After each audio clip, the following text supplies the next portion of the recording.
Hello everyone, Holly here with Holly's Healing Hub. And before I get started, just go ahead and hit that subscribe button. I would love it so much if you would do that. I'm sincerely trying to reach a new subscription goal. So anyway, today, so I haven't been watching the news at all because it's the worst. And Stephen Colbert and Jimmy's, those guys, they cover the headlines, which is plenty for me. And at least I can laugh about it.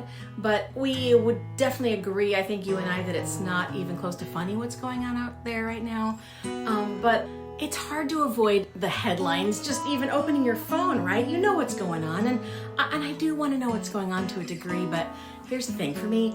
Too hard to stay calm and centered within myself, which if you're like me, you've also set really good intentions for staying grounded and centered within yourself. And by stooping to these daily fear-based crises and drama that the news media perpetuates, you can easily be exchanging your good vibrational state for a lower vibrational state, because the news typically makes you go into snap judgment or fear. Am I right? And then if we go into fear and dismay over all the injustices, the political melee out there, it's like riding in the squirrel cages at the county fair, like, jumping in the mosh pit at the concert. What good is it doing us to lower our vibration to that level? Really, all we're doing is matching the energy that's coming at us from the news. And then how is that supposed to help anything? And so in times like this, we definitely should be going to demonstrations and picketing and making our voices heard, because that is incredibly important right now to help reshape our world as we know it, because I don't think anybody else is going to do it for us. So it's important. But now hear me out. I was inspired last week by a guy named Michael Beckwith of Agape Church. If you don't know who he is, stream his Sunday services. He's so amazing, one of my favorite people on the planet. But he said last week, God is all there is, love is all there is, peace is all there is. There is nothing outside of the infinite, and that which appears to be negative in your life isn't actually a thing. It's actually the absence of a thing. He says, when you look out in the world and you see the absence of positive qualities, you don't need to fight them, because you're actually fighting nothing. Phew, mind blown. So when it comes to the news, we don't want to fight fire with fire. It's important that we not judge this, yes, even this, as evil. And of course, by no means condoning or accepting this absurdity, but rather seeing that the powers that be have 100% forgotten who they are. And so we then, therefore, have to shine even brighter than the rich loudmouths who have long forgotten their truth.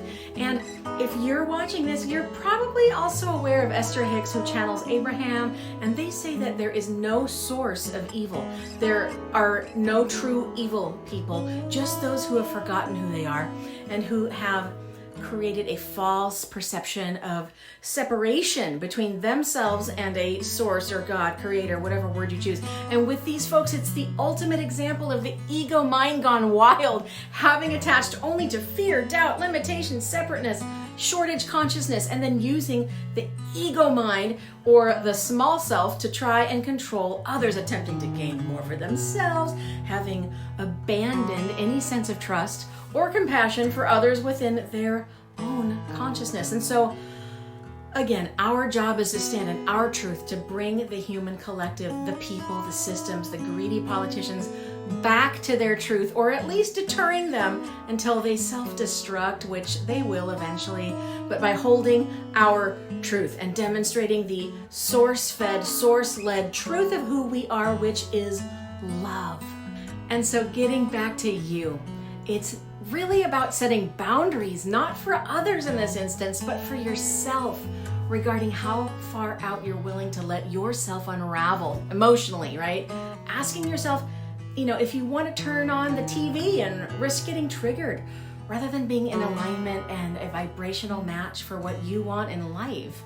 And like Abraham says, we can't get angry enough to make the angriest person happy, or sad enough to make the saddest person happy, or poor enough to make the poorest person wealthy, or sick enough to make the sickest person healthy. I think you get it, right? So the only thing we can control is our own vibration. And for those of us who are on a healing or wellness journey, which is most of us, I would imagine it would do us good to choose joy, ease, a sense of trust, a sense of calm, a sense of play, and a sense of fun. Why, logically, would you compromise your hard-earned and well-deserved peace of mind by going into a state of angst, anger, fear, or judgment triggered by negative headlines? You know, some people crave negative drama in their lives because for some it's addictive, and if you recognize a little bit of that in yourself, it's totally okay. But just ask yourself if that's something you still need in your life, you know what I mean? And really, think about holding your vibration in a fear-free, drama-free, trigger-free place, knowing that you are helping the planet and to raise the collective consciousness of all of us. You're contributing just by holding yourself in the light of truth, that love is more powerful than fear and hate. And so if there's a headline that's so important, I'm sure we'll find out about it and hear about it soon enough. And meanwhile, we can hold our vibration of light and love for each other and our families and for humanity, knowing that we are held by a loving universe that holds the truth of who we are, and that we are always safe and held by this universal presence. It's just who we are, and it's just the truth. It's just the truth that we are held by the Creator, universe, the divine. Okay, so if you've gotten to the end of my video, thank you. And I'm gonna ask you one more time to subscribe, visit my website, also hollyshealinghub.net, and sign up for my 40 Days to Wellness program, or work with me individually, one-on-one over Zoom as a mentor, guide, therapeutic coach for you. I would love to get to know you. And with that, turn the news off, and I will see you next time. Have a really beautiful day, my friend. Bye-bye.